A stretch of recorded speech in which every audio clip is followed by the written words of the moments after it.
How to do, folks? Welcome in to the sharpening and stropping video that we're getting ready to do. Now, this is sponsored by the Happy Chippers, which is a homemakers group with the Wayne County Extension Service. It's one of the art clubs that's taken care of by Mr. Seth Hart, and we do appreciate the opportunity of doing this. My name's Carson Payne, and I've been a wood carver for several years, and I'm also a member of the Happy Chippers. And we've already gone over the safety aspects in another video that you may want to go back and refresh your memory on that.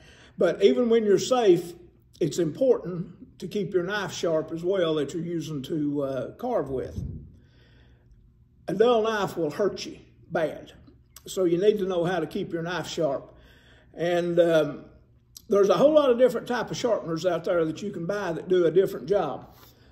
There's this type of sharpener that has carbide teeth in it, and you just lay your knife down, and let's see, you would lay it down like this and pull this across your blade. This is good for sharpening hunting knives and kitchen knives. That's about it. Not good for sharpening wood carving knives.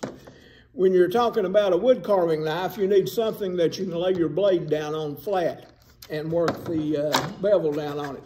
There are stones that are actually made out of natural materials, like this one here, and it's a rough stone. There are natural Arkansas stones that are used for various things in sharpening. But now my favorite sharpening tool is a diamond stone, a diamond impregnated stone. All it is a piece of metal that has diamond particles embedded in it. And this is a real small version of it. You can get them quite a bit wider than this, but this one is easy to pack in my carving kit, and it's what I usually use to sharpen my knives on. And, you know, there's a lot of different type of knives you're going to run into as well. You've got the carving knives that are only for carving, like this. And here's a smaller detail version of that same type of knife. You've got those. And of course, you've got the knives that you carry around that if you've got a piece of cedar and you want to make curlicues, you've got that type of knife as well. And it's just a normal pocket knife. And here is a normal pocket knife that I've got that I use to wood carve with, but I reshaped and sharpened the blades to make it available for wood carving alone. Now, I'll be honest with you, I carry 3 different kinds of knives every day in my pocket.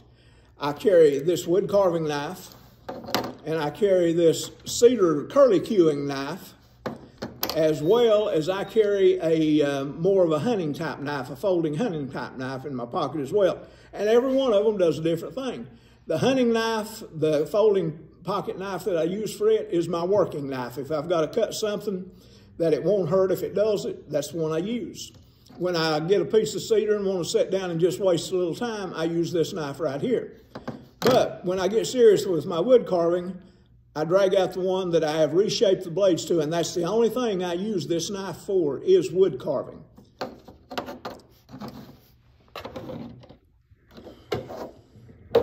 Now, you might wonder what makes a wood carving knife. The bevel is important on your knife. If y'all aren't familiar with what a bevel is, if you've got a pocket knife, open it up and look at the cutting edge.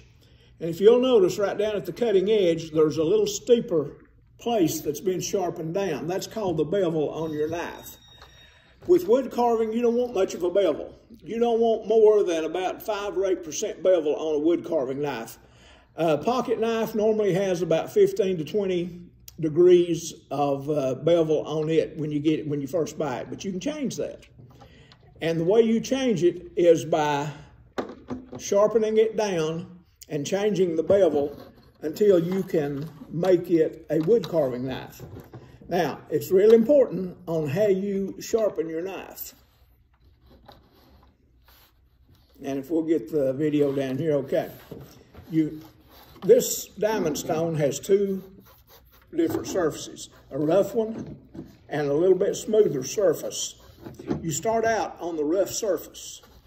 And what you do, you lay your blade flat, depending on what kind of bevel you want.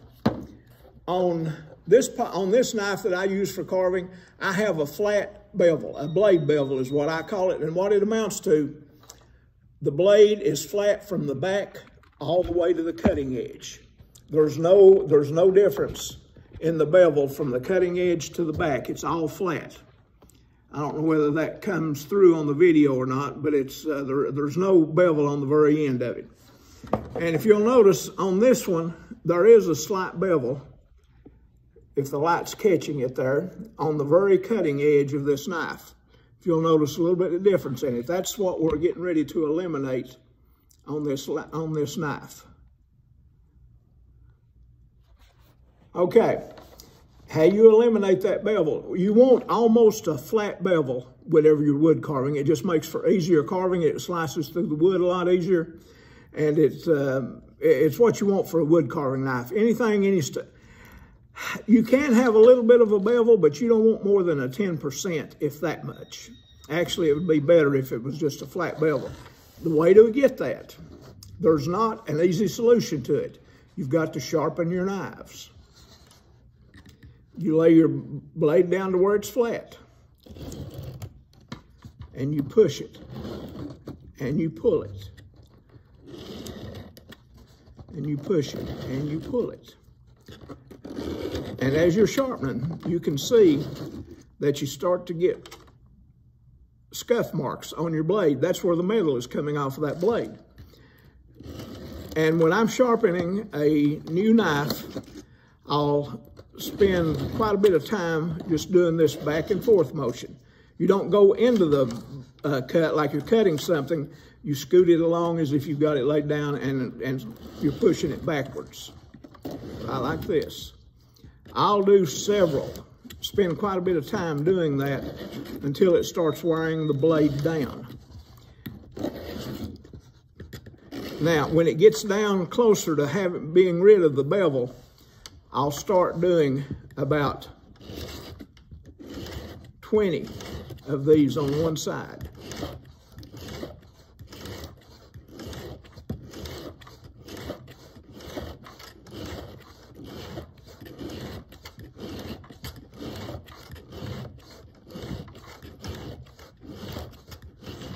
I'll turn it over, and I'll do 20 in the opposite direction.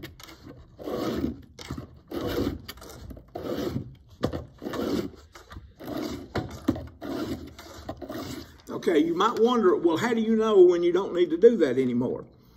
Whenever you're doing this, when you get your bevel completely flat, and if you'll notice real close, you can't see it yet because I've got a long way to go on this particular knife. But when you get it down to where it is a flat bevel, it will curl up on one side of your knife. And if you get the light just right, you'll be able to see that little burr that's on the knife. But there's also a way to feel it even if you're in poor light and can't. If you take the knife, you don't go this way because you're going to wind up cutting your finger. What you do is go from the back to the front of the blade, to the cutting point of the blade, just real lightly like that. And if there's a burr there, you'll feel it. You do it from both sides to see if there's a burr on either side. When you feel that burr, that's when your knife is beginning to get sharp. When you feel a burr on the rough side, then you flip it over and you do the same process. Do about 10 strokes on the fine stone one way, then do about 10 strokes on the fine stone the other way. When it gets to the point that you've turned that burr to the other side by doing this sharpening, you're almost there, but you're not there yet. You've got to learn how to sharpen your knife before you can be successful as a wood carver. You can buy a lot of knives that are sharp. Now, one example is this Warren knife that comes within the kit that you can check out from the Happy Chippers. And it's got various blades in it whatsoever. Now, this thing comes sharp. But even though the knife itself comes sharp, the blades that you put in it, it still needs to be worked on occasionally, because it's not going to stay sharp forever. As you,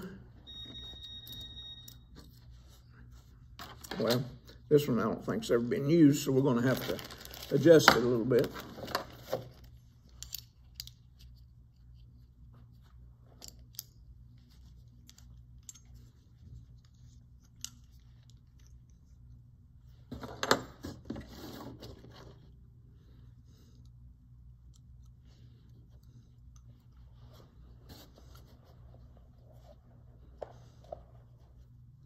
You want to be very careful when you're doing this, because you're right close to the blade.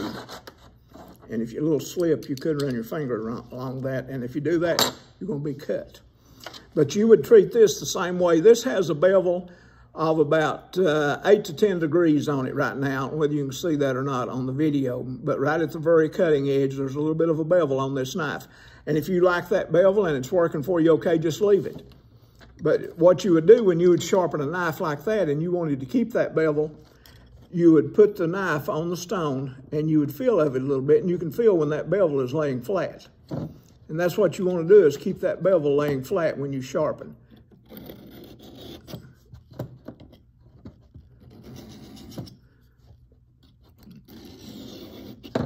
But you would want to make sure that you keep that bevel flat.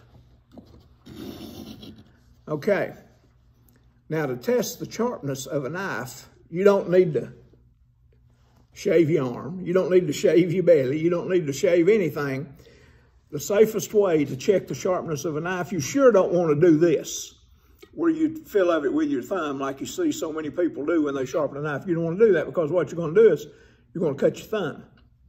What you do is take a fingernail or a thumbnail and just take and slide the blade right alongside of it. If it's sharp, it'll catch. If it's not sharp, it'll just slide right down your thumb. But if it's sharp, when you do that, you can feel it catch on that thumbnail. That's the way to properly check the sharpness on a blade. And it's about the only way to keep yourself from getting cut if you're trying it any other way. Now, after you've got your burr created the way that you want on the coarse side as well as on the fine side, you want to go to a stropping device. And what the stropping does is it polishes the edge down on that knife and polishes the burr off. In the kit we have, there is a flex cut kit that has a piece of leather that you put the compound on. This is yellow compound. This is, excuse me, this is called Flex Cut Gold. And it's a good compound. And what you do, you just rub it onto your piece of leather that's in the strop kit. Or if you're sharpening gouges or V-tools, you rub it on this side. But you just rub it on there till it's got a good coating on there. Now, this is one type of stropping compound, and it's a bar, and I'm not sure what the grit on this is, but I'll show you a couple other ones here in a second. But after you've got your strop ready, you take your knife that's got your burr, and even in this case, this knife is already sharp and it didn't need a burr. It's still going to need to be stropped to get down to the finest sharpness you can get on this.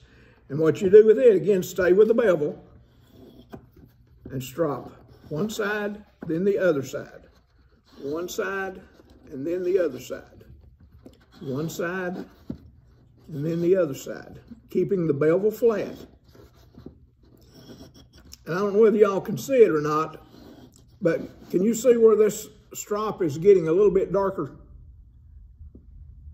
That is metal coming off of the knife blade onto the stropping compound, the polishing compound that you use. And the more you do that, the darker it gets, the more metal comes off. Now, you may wonder, when on earth do I replace the stropping compound? When do I put more on? When it gets so dark that you don't feel comfortable doing it anymore, take your compound, rub a little bit more on.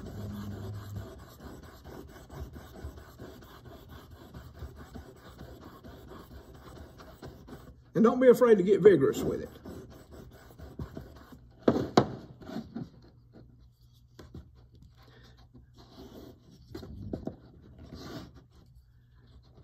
And it doesn't take very long for it to start turning dark again. What this is doing is polishing the cutting edge down to a mirror finish. And even though it was sharp before, by stropping it, you bring it even to a finer sharpening. But you've definitely got to get rid of the burr regardless of what you do. Now, whenever you're wood carving, you need to strop several different times. Whenever you get your knife out, you need to strop it when you first start using it. And then every 20 or 30 minutes or so, stop and strop it again. And of course, get up and walk around a little bit, stretch your legs so your muscles don't get cramped up. And then after you get through carving whatever you're carving or through that session, strop it again before you put it away. It's very important. Stropping is very important. Now, we've got to sharpen the knife to begin with, especially if it doesn't come carving sharp. A lot of the fixed blade knives that you buy and these Warren tools that come in the kit come sharp. And all you need to do with them is just strop them a little bit to bring the edge to a mirror finish.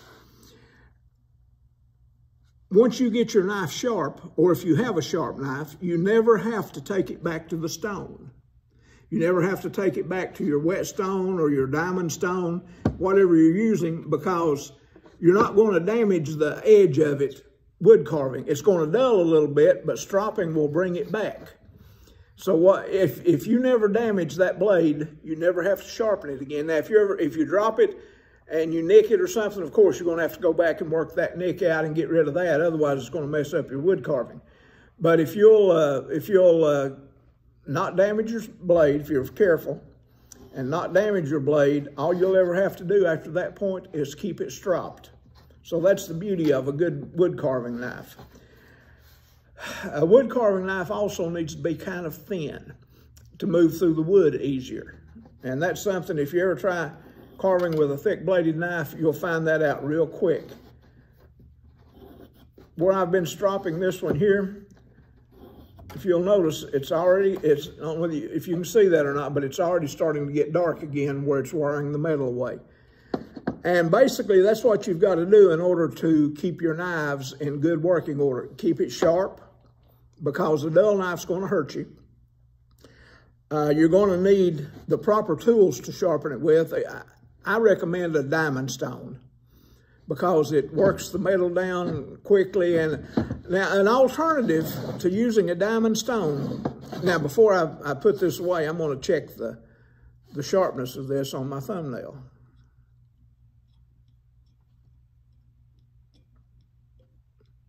Quite a bit sharper. It's catching quite a bit more, even before even the way it was to begin with. So, stropping is always good for your knife. Don't be afraid to strop, and you need to do it religiously. And I'm not talking about taking it to church with you. When I talk about religiously, is doing something the same way and often.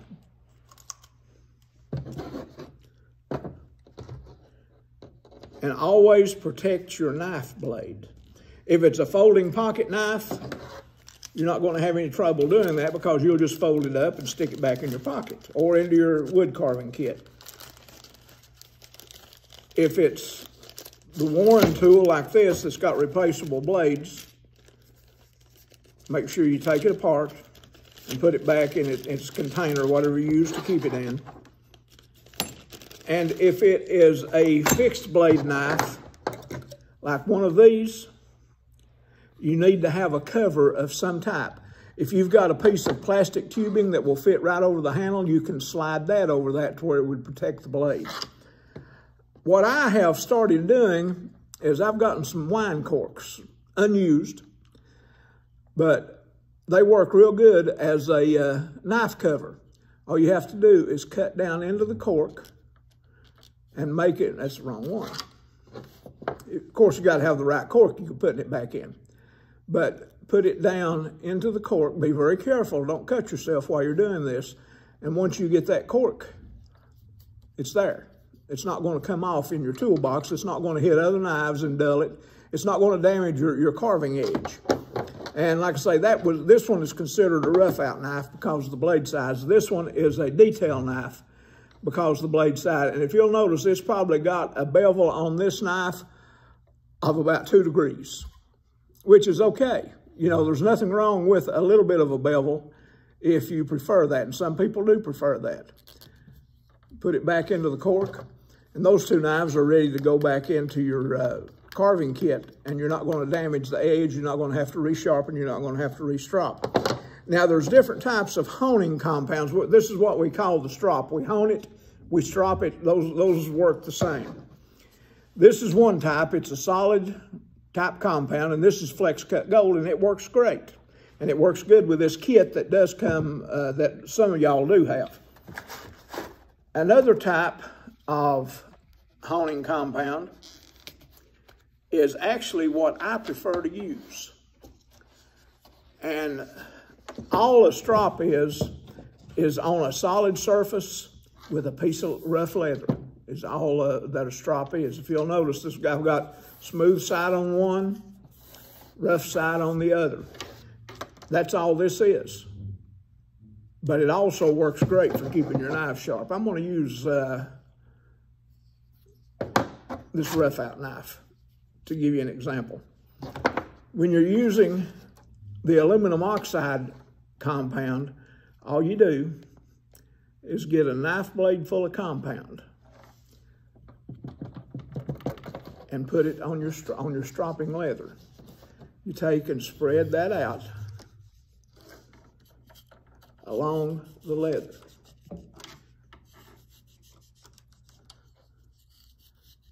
After you get it all over everything. Since this is the first time this leather's been used, I'm going to put a little extra compound than what I normally would to make sure it gets covered good. But all this is aluminum oxide powder. It's about 1200 grit. And it's the same type compound that's used for a final polishing if you're using a rock tumbler, if you do that as a hobby. Okay, and once you get that spread along your strop fairly good, then you can get serious about stropping and honing your knife. I'm going to go ahead and use this, and you'll see what's going to happen with this. Well, right now it looks snowy white, doesn't it?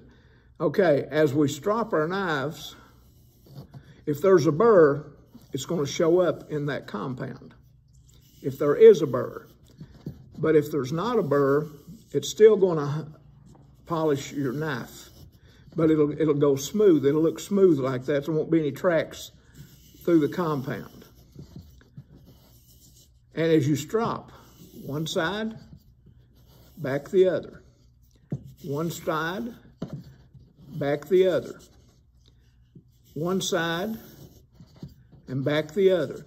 And if your knife is sharp, I recommend doing this about 10 to 20 times on each side to make sure you've got a good polished edge and your knife is ready. If you'll notice, there's no burr on this knife because there's no tracks being left. It's just keeping the stropping compound smooth. Now, if the light is right, you should be able to pick up where that stropping compound is starting to turn dark. That's where metal is coming off of this blade. So you're polishing that off. And every time you do that, it helps that knife get just a little bit sharper.